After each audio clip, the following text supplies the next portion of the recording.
Hello everyone, I hope you are doing well. Welcome to your own channel UPSC CAPF with Himanshu Vats. मेरा नाम है हिमांशु वत्स and I have secured All India Rank 1 in the UPSC CAPF 2021 examination. आज की video काफ़ी एक important video है जिसके अंदर हम यूपीएससी सीएपीएफ 2024 एग्जाम के लिए आपका जो सिलेबस है वो डिस्कस करेंगे।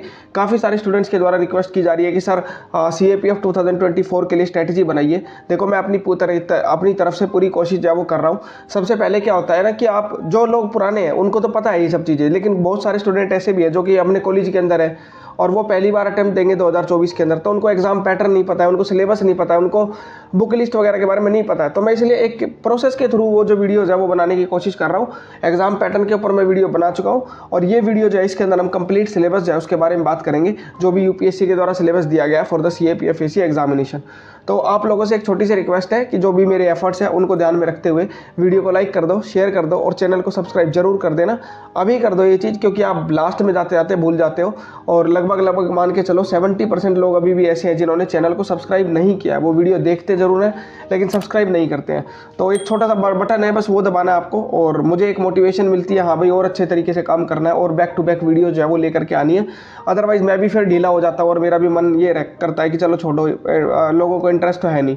ठीक है, तो बस ये छोटी सी रिक्वेस्ट है, इसको पूरा करो और बढ़ते हैं वीडियो के अंदर आगे। इस वीडियो के अंदर हम कंप्लीट सिलेबस जो है वो डिस्कस करने की कोशिश करेंगे, बहुत पेपर 1 के लिए भी और पेपर 2 के लिए भी। यूपीएससी के द्वारा जो सिलेबस बताया गया वो थोड़ा लिमिटेड सिलेबस है, इसको थोड़ा सा एक्सटेंड करके मैं आप लोगों को बताऊंगा अच्छे तरीके से, ताकि आपको एक आइडिया लग जाए कि क्या सिलेबस है जो कि सीएपीएफएसी एग्जाम के अंदर आप लोगों के लिए देखने को मिलता है। ठीक है, ये जो सिलेबस है ये यूपीएससी के द्वारा प्रोवाइडेड किया गया अपने नोटिफिकेशन के अंदर। तो सबसे पहले हम देखते हैं पेपर 1 का सिलेबस। पेपर 1 का जो आपका नाम होता है वो होता है जनरल एबिलिटी एंड इंटेलिजेंस। इसका मतलब क्या है, इसके अंदर हम बेसिकली जो जनरल सब्जेक्ट्स है वो एक तरीके से देखेंगे और इंटेलिजेंस यहाँ बेसिकली मैथ्स के बारे में बात कर रहा है। तो थोड़ा देखते हैं। तो जो आपका पेपर 1 है, मैंने पहले भी बताया, ये आपका क्या होता है, ऑब्जेक्टिव टाइप पेपर देखने को मिलता है, जिसके अंदर टोटल 125 क्वेश्चन जो है वो देखने को मिलते हैं। हर एक क्वेश्चन 2 नंबर का होता है और टोटल 250 मार्क्स का ये जो पेपर है वो आपका होता है 2 घंटे के लिए। ठीक है, ड्यूरेशन होती है 2 घंटे की, 2 आवर्स की, 2 आवर्स की आपकी ड्यूरेशन जो है वो देखने को मिलती है। अब सिलेबस के बारे में बात करें, सबसे पहला जो सिलेबस का पार्ट है वो जो यूपीएससी के द्वारा बताया गया वो है general mental ability. General mental ability जिसके अंदर बताया गया क्वेश्चन जो है वो ऐसे होंगे जो कि आपकी लॉजिकल रीजनिंग को चेक करेंगे, आपके क्वांटिटेटिव एप्टीट्यूड को चेक करेंगे, न्यूमेरिक एबिलिटी को चेक करेंगे, डेटा इंटरप्रिटेशन को चेक करेंगे। इसका मतलब क्या है, इस पॉइंट के अंदर साफ साफ बोला गया है कि आपका जो मैथ्स है और जो रीजनिंग है वो आएगा। ठीक है, इस पॉइंट के अंदर साफ साफ बताया गया कि आपका मैथ्स एंड रीजनिंग जो है वो आएगा। देन उसके बाद दूसरा जो पॉइंट है वो है जनरल साइंस। ठीक है, इसके अंदर बताया गया है कि आपकी जनरल अवेयरनेस चेक की जाएगी, आपका scientific temper, comprehension, scientific phenomena जो कि आपके देखने को मिलते हैं, और एरियाज ऑफ इंपॉर्टेंस जो कि नए एरियाज है लाइक इन्फॉर्मेशन टेक्नोलॉजी। ठीक है, इन्फॉर्मेशन टेक्नोलॉजी, इसके अलावा आपका जो हो गया बायोटेक्नोलॉजी, एनवायरमेंटल साइंस। इसका मतलब क्या हुआ, इसका मतलब ये हुआ इसके अंदर 3 चीज़ें बताई गई हैं। कौन कौन सी, सबसे पहली तो आपकी जनरल साइंस, दूसरा आपकी जो है वो है एनवायरनमेंट। ठीक है, दूसरा क्या है आपका एनवायरनमेंट, और तीसरी जो आपकी देखने को मिलती है वो है साइंस, जो कि करंट अफेयर से आएगी, आपकी साइंस करंट अफेयर्स। ठीक है, जो साइंस एंड टेक्नोलॉजी के जो करंट अफेयर्स होते हैं ना, लाइक जब बायोटेक्नोलॉजी के ऊपर आ गया, कोई इन्फॉर्मेशन टेक्नोलॉजी के ऊपर आ गया, तो वो चीज़ें जो है वो आपकी देखने को मिलेगी इस टॉपिक के अंदर। देन आपका जो थर्ड पॉइंट है सिलेबस का वो क्या बोलता है, current events of national international importance. इसका मतलब क्या है, ये करंट अफेयर्स के बारे में बात कर रहा है और कौन कौन से, बहुत नेशनल वाले भी एज वेल एज इंटरनेशनल वाले भी। अब इसमें क्या क्या चीज़ें चेक की जाएंगी, जो करंट इवेंट्स है नेशनल इंपॉर्टेंस के, इंटरनेशनल इंपॉर्टेंस के, culture, music, arts, literature, sports, governance, societal developmental issues, industry, business, globalisation, interplay among the nations. तो ये सारे नाम जो है ये काफ़ी इंपॉर्टेंट है, क्योंकि इससे आपको करंट अफेयर्स प्रिपेयर करने में काफ़ी हेल्प जो है वो देखने को मिलेगी। तो तीसरा पॉइंट हो गया आपका करंट अफेयर्स। देन उसके बाद आपका फोर्थ पॉइंट जो है Indian polity and Indian economy. इसके अंदर हम बेसिकली क्या देखेंगे, इंडियन पॉलिटी और इकोनॉमी। इसके अंदर क्या बता रखा है कि कैंडिडेट की जो नॉलेज है वो चेक की जाएगी कंट्री के पॉलिटिकल सिस्टम के रिगार्डिंग, कॉन्स्टिट्यूशन के regarding, social systems, public administration, economic development, regional and international security issues. ठीक है, security issues, human rights etcetera.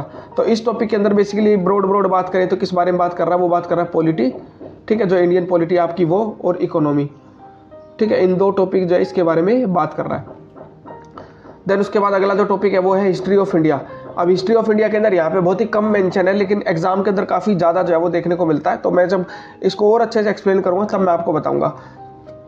तो वो कह रहा है क्वेश्चन जो है वो कौन कौन से होंगे, social, economical and political aspects के, इसके अलावा growth of nationalism and freedom movement. यहाँ सिर्फ दो बात मेन लिखी गई है, growth of nationalism and freedom movement, यानी कि ये फ्रीडम मूवमेंट से पहले का और ये फ्रीडम मूवमेंट जो है उसके बीच का।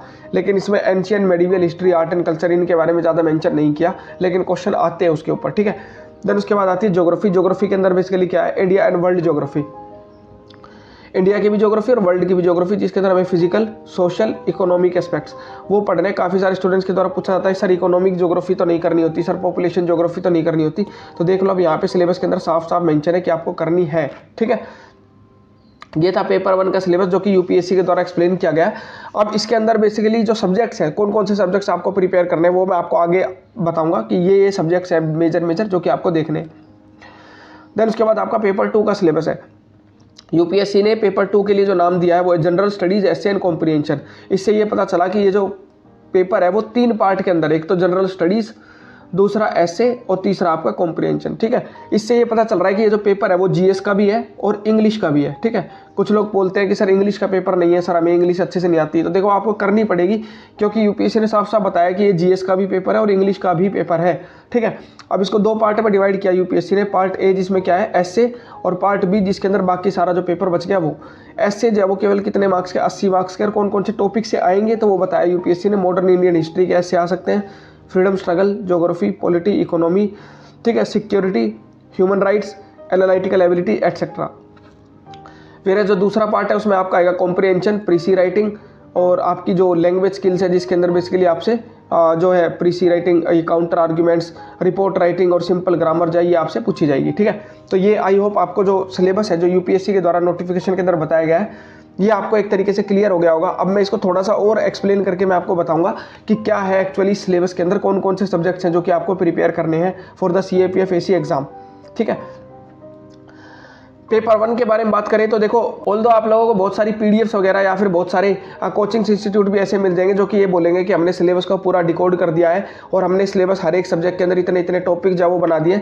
लेकिन साफ साफ जब मैंने उसको देखा तब मुझे पता चला कि कुछ नहीं है, वो बुक के जो इंडेक्स है ना वही इन्होंने चिपका दिए, ठीक है। लाइक अगर मान लो आपसे पॉलिटी बोला जा रहा है तो वो क्या कर रहे हैं कि पॉलिटी के अंदर पूरा सिलेबस क्या है, तो पॉलिटी के अंदर जो लक्ष्मीकांत है ना उस लक्ष्मीकांत का पूरा सिलेबस चिपका दिया और उसको वो बोल रहे हैं कि हमने बहुत रिसर्च करके पूरा सिलेबस डिकोड किया है, ठीक है।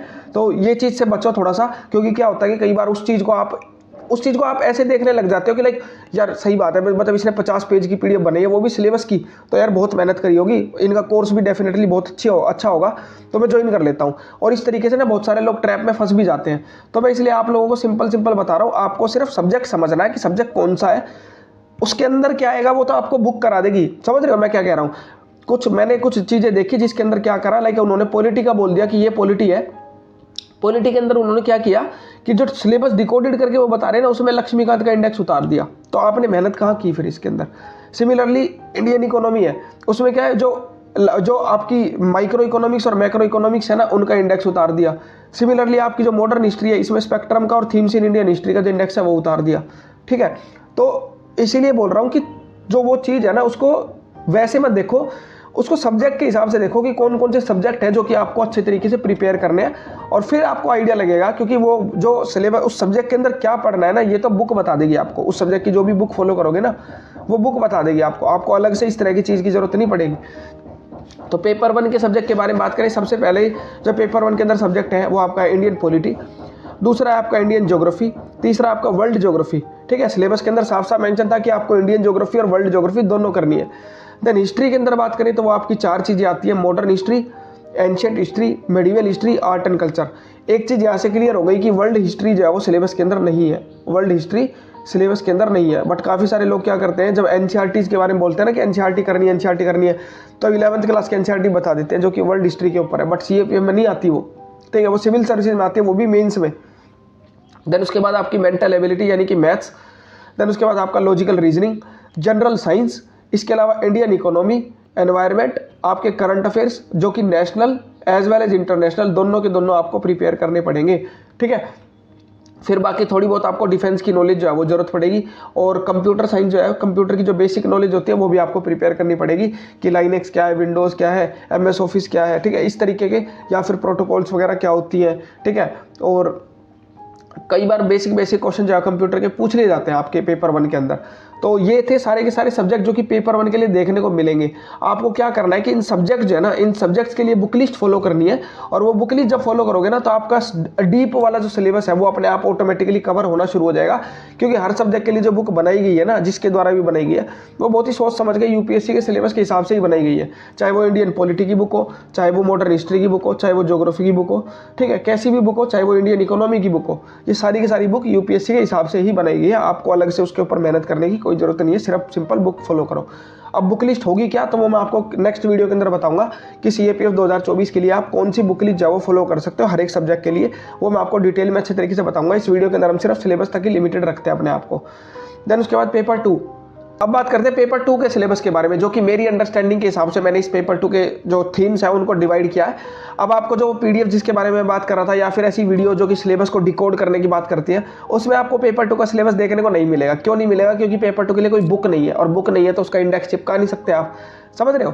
तो इसलिए ये वही इंसान कर सकता है जिसने पेपर को एटलीस्ट 2-3 बार एनालाइज करा हो, दिया हो, देखा हो, क्लियर किया हो, ठीक है। उसको ये आइडिया लग जाता है कि भाई हाँ, ये थीम्स है जिनके ऊपर क्वेश्चन जब पेपर 2 के अंदर पूछे जाते हैं, ठीक है। तो मैंने पेपर 2 के सिलेबस को 2 पार्ट में डिवाइड कर रहा हूँ। एक तो वो है जिसके अंदर मैं थीम्स के बारे में बात करूंगा, एस्से, रिपोर्ट और आर्ग्यूमेंट के लिए। बाकी प्रीसी और कॉम्प्रिहेंशन कुछ भी आ जाता है उसके लिए आप छोड़ दो।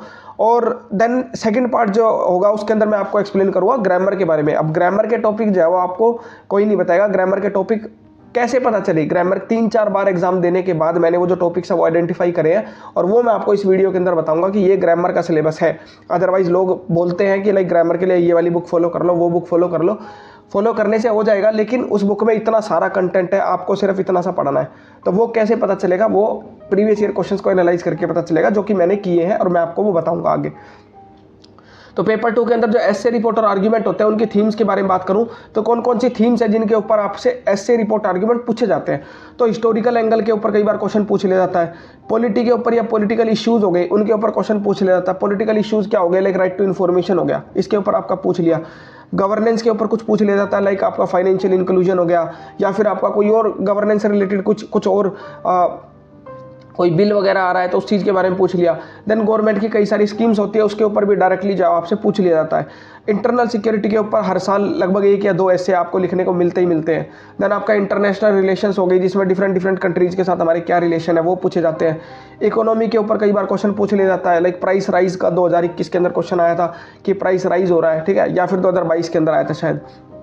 Then society and social issues के ऊपर पूछ लिया जाता है, लाइक आपका जो है लिव इन रिलेशनशिप्स के ऊपर पूछ लिया जाएगा, या फिर आपका होमोसेक्सुअलिटी के ऊपर पूछ लिया जाएगा, या फिर यूनिफॉर्म सिविल कोड के ऊपर पूछ लिया जाएगा। ये सारे सोशल इश्यूज़ हो गए एक तरीके से। देन उसके बाद एनवायरनमेंट के ऊपर भी आपसे पूछा जा सकता है।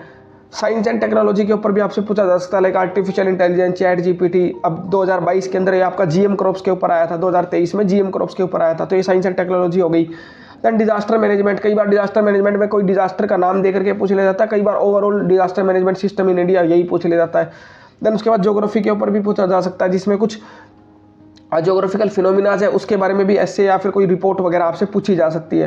देन हेल्थ के ऊपर भी एक ऐसे जो है वो आ जाता है कई बार कि हेल्थ ग्लोबल हंगर इंडेक्स हो गया, या फिर हेल्थ से रिलेटेड इंफ्रास्ट्रक्चर इंडिया के अंदर, ये सब चीज़ें पूछी जाती हैं। एजुकेशन के ऊपर पूछा जा सकता है, नेशनल एजुकेशन पॉलिसी पूछी जाती है, ठीक है। देन वोमेन के ऊपर भी हर साल एक ना एक ऐसे जो है वो देखने को मिलता ही है, women in the Indian arm forces, ठीक है, women in political dimensions etcetera.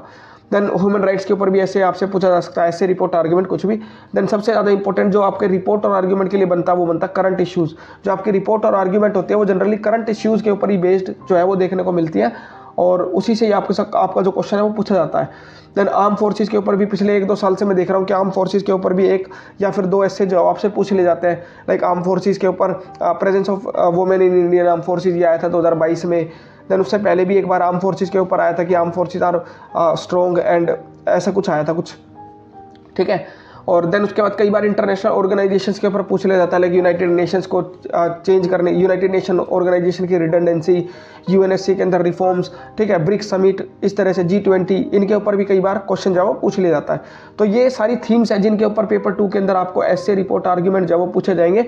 I hope आपको क्लियर हो गया होगा। और एक आधी और, मैं ये नहीं कह रहा कि ये थीम्स लिमिटेड ही है, एग्जॉस्टिव हो गई है, इसके अलावा और भी थीम्स हो सकती है, बट वो इतनी ज़्यादा इंपॉर्टेंट मुझे लगी नहीं। अगर आपको लगता है कि कोई और थीम इंपॉर्टेंट है तो आप कमेंट बॉक्स के अंदर जरूर बताओ, मैं उस चीज़ को भी पिन कर दूंगा कि हाँ भाई ये भी थीम्स हो सकती है जो कि काफ़ी इंपॉर्टेंट है फॉर पेपर 2 ऐसे रिपोर्ट एंड आर्ग्यूमेंट। अब बात करते हैं पेपर 2 के सिलेबस के सेकंड पार्ट के बारे में, जो कि है ग्रामर। अब ग्रामर के अंदर बेसिकली आप क्या क्या प्रिपेयर करोगे, तो वीडियोस आपको मिल जाएंगी और बट एक्सप्लेन इतना तरीके से नहीं होगा उसके अंदर सिलेबस के बारे में कि भाई क्या है ग्रामर के अंदर एक्चुअली, क्योंकि क्या है ग्रामर में बहुत कुछ है, लेकिन सीएपीएफ में जो आ रहा है वो हमें देखना है। तो उसके बारे में बात करूँ, सबसे पहले आपका हो गया एडजेक्टिव्स। कई बार एडजेक्टिव जो है उसके ऊपर फिल इन द ब्लैंक्स आ जाता है। दूसरा करेक्ट यूसेज, इसके ऊपर तो क्वेश्चन आता ही है, ईदर का, नीदर का, देन, मच, फ्यू, लिटिल, ये तो आता ही है। डिग्री ऑफ कंपैरिजन आप ये 2023 के अंदर भी देख सकते हो, comparative to superlative, superlative to comparative. Then आपके कंजक्शंस के ऊपर जो है ना सेंटेंस बनाने आ जाते हैं कि भाई 2 सेंटेंसेस दे रखे हैं, इसको इस कंजक्शन का यूज करके कंबाइन कर दो। तो ईदर और, neither nor, because, both, as well as, no sooner than. Question tag का एक क्वेश्चन हर साल आ ही रहा है, ठीक है। इंटरचेंज का क्वेश्चन आता है, सो डैट टू टू, यानी कि जो सो डैट है उसको टू में कन्वर्ट करना है, टू को सो डैट में कन्वर्ट करना है। देन उसके बाद आपका नेगेटिव और अफर्मेटिव सेंटेंसेस को इंटरोगेटिव में कन्वर्ट करना, इंटरोगेटिव से अफर्मेटिव में कन्वर्ट करना, एक्सक्लेमेटरी से असर्टिव सेंटेंसेस के अंदर कन्वर्ट करना, ये भी क्वेश्चन आपका देखने को मिलता है। देन इसके अलावा आपका डायरेक्ट इनडायरेक्ट स्पीच के ऊपर 1 या 2 क्वेश्चन तो आता ही आता है आपका। रिफ्लेक्सिव प्रोनाउन के ऊपर पूछ लिया जाता है question. Simple, compound and complex sentences के ऊपर क्वेश्चन आता है। सिंथेसिस ऑफ सेंटेंसेस के ऊपर क्वेश्चन आता है। फ्रेजल वर्ब तो हर साल ही रिपीट हो रही है। वोकैबुलरी कभी कभार आ जाती है, बहुत ज़्यादा इंपॉर्टेंट नहीं है बट कभी कभार आ जाती है, ठीक है। अब उसके बाद सिंगुलर प्लूरल के ऊपर भी पिछले कुछ टाइम के अंदर क्वेश्चन आए हैं, लाइक एल्गे का क्या होगा, सिनोप्सिस का क्या होगा प्लूरल, सिमिलरली एंटीना का प्लूरल क्या होगा। कई बार इडियम्स वगैरह भी जो है ना वो भी पूछ ली जाती है, एक आध बार जो फ्रेजल वर्ब्स है उन्हीं के अंदर ही एक आध इडियम जो है वो भी डाल दी जाती है। Then correct form of verb भी आपसे पूछी जाती है, टेंस पूछे जाते हैं, वॉइस पूछे जाते हैं, एडवर्ब पूछे जाते हैं, प्रोनाउंस पूछे जाते हैं, ठीक है। प्रीपोजिशन सबसे ज़्यादा इंपॉर्टेंट जो है, ये भी कई बार फिल इन द ब्लैंक्स में 1 या 2 प्रीपोजिशन आपको दे ही रखी होंगी। देन आर्टिकल्स भी आपसे पूछे जाते हैं। एंड सबसे ज़्यादा इंपॉर्टेंट जो सब्जेक्ट जो टॉपिक मुझे लगता है वो है सब्जेक्ट वर्ब एग्रीमेंट। ये कहाँ जरूरी है, ये आपका जब जो एरर फाइंड करने वाले क्वेश्चन होते हैं ना, उसमें सब्जेक्ट वर्ब एग्रीमेंट की बहुत ज़्यादा जरूरत पड़ती है। उससे आपको पता चलता है कि ये सेंटेंस जो है वो सही है या गलत है, ठीक है। तो ये था ग्रामर का सिलेबस। तो आई होप आपको समझ में आया होगा। मैं आपको पूरा का पूरा सिलेबस एक बार फिर से दिखा देता हूँ। तो ये जो सिलेबस है ये पीएससी के द्वारा मेंशन किया गया, जिसके अंदर आपका मैथ्स है, साइंस है, करंट अफेयर्स है, polity, economy, history and geography. और बाकी पेपर 2 के अंदर बात करें तो ऐसे हो गए और बाकी आपके ग्रामर वगैरह देखने को मिलेगी। पेपर 1 के सब्जेक्ट्स मैंने आपको बता दिए, ये सारे सब्जेक्ट्स हैं जिनको आपको प्रिपेयर करना है। अब ये सब्जेक्ट कैसे प्रिपेयर होंगे, हर एक सब्जेक्ट की अपनी अलग बुक लिस्ट होती है, जिसको मैं एक सेपरेट वीडियो के अंदर बताऊंगा आप लोगों को कि ये बुक लिस्ट है जो कि आपको 2024 के लिए आपको फॉलो करनी है। और अगर आप 2025 की भी तैयारी कर रहे हैं तो भी ये वीडियो आपके लिए यूजफुल है, क्योंकि सिलेबस सेम रहने वाला है। और जो बुक लिस्ट वाली वीडियो वो भी आपके लिए यूजफुल रहेगी, क्योंकि वो भी सेम रहने वाली है, कोई डिफरेंस उसके अंदर आना नहीं है, ठीक है। और ये आपका पेपर 2 की थीम्स है जो कि आपके एस्से रिपोर्ट आर्ग्यूमेंट के अंदर देखने को मिलती है। बाकी ये ग्रामर के टॉपिक्स हैं और ग्रामर के टॉपिक्स मुझे लगता है काफ़ी ज़्यादा इंपॉर्टेंट है, क्योंकि काफ़ी ज़्यादा स्कोरिंग पार्ट जो वो देखने को मिलता है आपका पेपर 2 का, ठीक है। तो आई होप आपको समझ में आया होगा जो भी मैंने सिलेबस आप लोगों को बताया। नेक्स्ट वीडियो के अंदर मैं बुक लिस्ट जो वो आपको बताऊंगा और उसके बाद फिर कोशिश करूंगा कि 2024 के लिए आपकी टाइमलाइन क्या होनी चाहिए वो मैं आपको बताने की कोशिश करूंगा। तो तब तक आपसे छोटी सी रिक्वेस्ट है कि वीडियो को लाइक करो, शेयर करो और चैनल को सब्सक्राइब जरूर करो। इसके साथ साथ आप मेरा टेलीग्राम चैनल जो है वो भी ज्वाइन कर सकते हैं, जिसका नाम है यूपीएससी सीएपीएफ विद हिमांशु वत्स। आप ज्वाइन कर सकते हैं और काफ़ी सारी इन्फॉर्मेशन जो है वो वहाँ पे देखने को मिलती है। मैं आप लोगों को बता दूं, मैंने अपना जो 2024 के लिए लक्ष्य जो कि मेरा 2.0 लक्ष्य 2.0, ये मेरा मेंटोरशिप बैच है जो कि लॉन्च हो चुका है, ठीक है। मेंटोरशिप बैच है जो कि लॉन्च हो चुका है और सीएपीएफ 2024 एग्जाम के लिए, जो कि आपका 6 सितंबर से स्टार्ट हो जाएगा, ठीक है। एनरोलमेंट आप अभी से कर सकते हो, एनरोलमेंट जो आप अभी से कर सकते हो, 6 सितंबर से स्टार्ट हो जाएगा। अगर किसी को इसके अंदर एनरोल करना है, इसके बारे में ज़्यादा डिटेल्स आपको जाननी है, तो आपको मेरा टेलीग्राम चैनल जो है वो ज्वाइन करना पड़ेगा। वहाँ पे सारी इन्फॉर्मेशन आपको बताई गई है, काफ़ी डिटेल के अंदर आपको बताया गया है। काफ़ी सारे स्टूडेंट होते हैं जो बोलते हैं कि सर मेंटोरशिप बैच लेकर के आओ, सर ये लेकर के आओ, वो लेकर के आओ। तो मैंने लॉन्च कर दिया है, अब आपकी जिम्मेदारी है कि आप उस चीज़ को देखते हो या इग्नोर करते हो। तो यूट्यूब पर तो शायद मैं उसकी वीडियो नहीं बना पाऊंगा, लेकिन वो देखते हैं अब बनेगी नहीं बनेगी, बट टेलीग्राम चैनल पर मैं लॉन्च कर चुका हूँ, वो आप देख सकते हो उस चीज़ को जा करके, ठीक है। और बाकी नेक्स्ट आपको किस चीज़ के ऊपर वीडियो चाहिए ये भी आप कमेंट बॉक्स के अंदर बताओ। मिलते हैं नेक्स्ट किसी वीडियो के अंदर। Thank you so much, thanks for watching this video, have a nice day.